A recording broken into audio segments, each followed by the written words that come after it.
ಕಾವೇರಿ ನದಿಯ ತೀರದಲ್ಲಿ ನೆಲೆಗೊಂಡ ಈ ಭೂಮಿ ಕೃಷಿ, ಸಂಸ್ಕೃತಿ ಮತ್ತು ರಾಜಕೀಯ ಚಟುವಟಿಕೆಗಳ ಪ್ರಮುಖ ಕೇಂದ್ರವಾಗಿತ್ತು.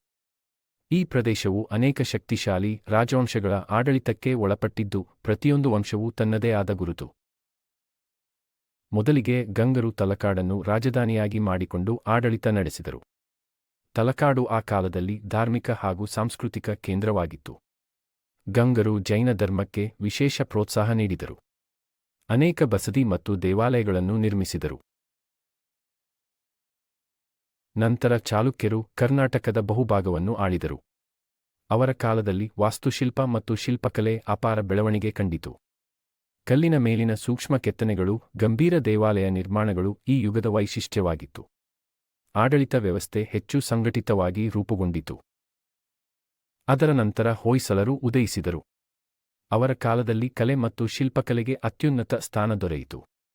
ಬೇಲೂರು ಮತ್ತು ಹಳೆಬೀಡು ದೇವಾಲಯಗಳು ಇಂದು ಕೂಡ ಆ ವೈಭವದ ಸಾಕ್ಷಿಗಳಾಗಿವೆ. 14ನೇ ಶತಮಾನದಲ್ಲಿ ವಿಜಯನಗರ ಸಾಮ್ರಾಜ್ಯ ದಕ್ಷಿಣ ಭಾರತದ ಪ್ರಮುಖ ಶಕ್ತಿಯಾಗಿ ಹೊರಹೊಮ್ಮಿತು. ಹಂಪಿ ರಾಜಧಾನಿಯಾಗಿ ದಕ್ಷಿಣ ಭಾರತವನ್ನು ಒಂದುಗೂಡಿಸಿತು. ವ್ಯಾಪಾರ, ಕೃಷಿ ಮತ್ತು ಕಲೆಗಳಲ್ಲಿ ಮಹತ್ತರ ಪ್ರಗತಿ ಕಂಡುಬಂತು. ಆದರೆ 1565ರ ತಾಳಿಕೋಟೆ ಯುದ್ಧದ ನಂತರ ವಿಜಯನಗರ ಸಾಮ್ರಾಜ್ಯ ದುರ್ಬಲವಾಯಿತು. ಈ ಪತನದ ನಂತರ ದಕ್ಷಿಣ ಕರ್ನಾಟಕದಲ್ಲಿ ಹೊಸ ಪ್ರಾದೇಶಿಕ ಶಕ್ತಿಗಳು ಉದಯಿಸತೊಡಗಿದವು. ಅವುಗಳಲ್ಲಿ ಪ್ರಮುಖವಾದದ್ದು ಮೈಸೂರು ಒಡೆಯರ್ ವಂಶ. ಇದು ಮುಂದಿನ ಶತಮಾನಗಳಲ್ಲಿ ಮೈಸೂರು ರಾಜ್ಯವನ್ನು ಬಲಿಷ್ಠ ಸಾಮ್ರಾಜ್ಯವಾಗಿ ರೂಪಿಸಿತು. 1399ರಲ್ಲಿ ಯದುರಾಯ ಒಡೆಯರ್ ಮೈಸೂರು ರಾಜ್ಯದ ಸ್ಥಾಪಕರಾಗಿ ಪರಿಗಣಿಸಲಾಗುತ್ತಾರೆ. ಆರಂಭದಲ್ಲಿ ಅವರು ವಿಜಯನಗರ ಸಾಮ್ರಾಜ್ಯದ ಆಶ್ರಿತ ಆಡಳಿತಗಾರರಾಗಿದ್ದರು. ಮೈಸೂರು ಒಂದು ಸಣ್ಣ ಪ್ರಾಂತ್ಯವಾಗಿದ್ದು ವಿಜಯನಗರದ ಆಡಳಿತ ವ್ಯವಸ್ಥೆಯ ಭಾಗವಾಗಿತ್ತು. ಆದರೆ 1565ರ ತಾಳಿಕೋಟೆ ಯುದ್ಧದ ನಂತರ ವಿಜಯನಗರ ಸಾಮ್ರಾಜ್ಯದ ಶಕ್ತಿ ಕುಸಿಯತೊಡಗಿತು. ಈ ರಾಜಕೀಯ ಬದಲಾವಣೆಯ ಸಂದರ್ಭವನ್ನು ಸೂಕ್ತವಾಗಿ ಬಳಸಿಕೊಂಡ ಒಡೆಯರ್ ರಾಜರು ತಮ್ಮ ಅಧಿಕಾರವನ್ನು ಬಲಪಡಿಸಿದರು. ಕ್ರಮೇಣ ಮೈಸೂರು ಸ್ವತಂತ್ರ ರಾಜ್ಯವಾಗಿ ಬೆಳೆಯಲು ಪ್ರಾರಂಭಿಸಿತು.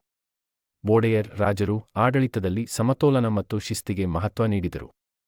ಭೂಮಿಯ ತೆರಿಗೆ ವ್ಯವಸ್ಥೆಯನ್ನು ಸುಧಾರಿಸಿದರು, ಕೃಷಿಗೆ ನೀರಾವರಿ ಸೌಲಭ್ಯಗಳನ್ನು ಹೆಚ್ಚಿಸಿದರು ಹಾಗೂ ರೈತರಿಗೆ ನೆರವು ನೀಡಿದರು.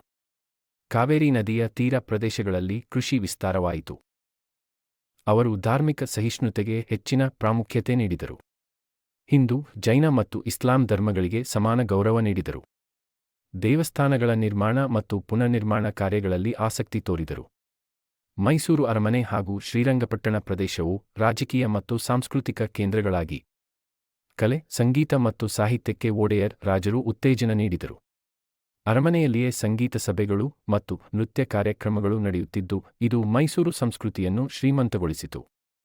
ಮುಂದಿನ ಶತಮಾನಗಳಲ್ಲಿ ಈ ನೆಲೆಬೀಳಿಕೆಯೇ ಮೈಸೂರು ರಾಜ್ಯವನ್ನು ದಕ್ಷಿಣ ಭಾರತದ ಪ್ರಮುಖ ಶಕ್ತಿಗಳಲ್ಲ.